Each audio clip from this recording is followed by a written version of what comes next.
brown business suit would be grounds for getting fired, but this conservative radio host says that's exactly what happened to her. A radio personality says she was fired for tweeting about the suit Vice President Kamala Harris wore at the State of the Union. So I felt obligated to go public to tell people about what happened to me because I thought it was so unfair. It started when the Veep wore that tailored brown suit at last month's event. She sure looked chic, but Amber Athey, a conservative commentator, was not a fan of the look. Kamala looks like a UPS employee. What can brown do for you? Nothing good, apparently, she tweeted.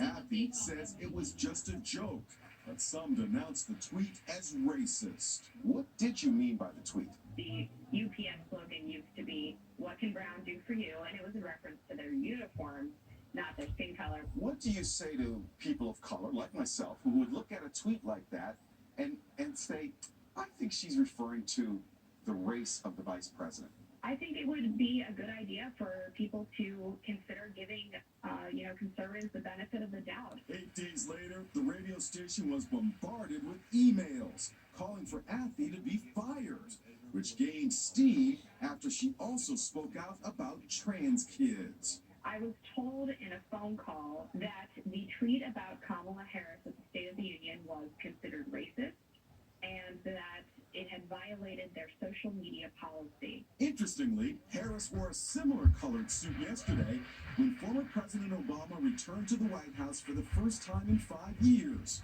cracking everyone up about all the changes he's seen. There's a cat running around, which I guarantee you, Bo and Sonny would have been very unhappy about it. And here's something no one ever expected to see. Conservative Fox firebrand Sean Hannity shaking hands with left-leaning actor Sean Penn. You would think they'd be polar opposites, but it really happened.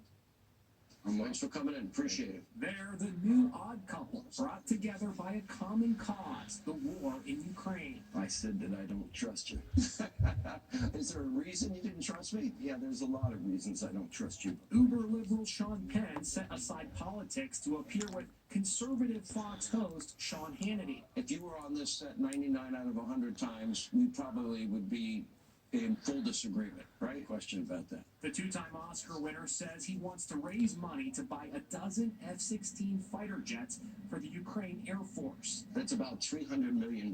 One billionaire could pay for those planes if the NATO countries would let them overfly India. Meanwhile, the U.S. is targeting two of Putin's daughters with fresh sanctions. 35-year-old Katerina, a former acrobatic dancer, and Maria, a 36-year-old endocrinologist, are suspected of shielding their father's assets. And look, protesters poured red paint into the pool at a multi-million-dollar Italian villa owned by a Russian news anchor.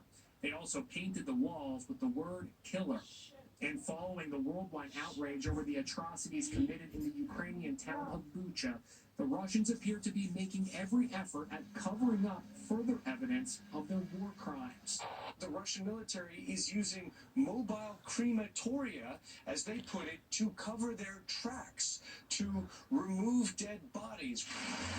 Pope Francis joined the global chorus of condemnation, kissing a stained Ukrainian flag recovered from the ruins of Bucha. The Pope also delivered a very clear message saying, quote, "Stop this war."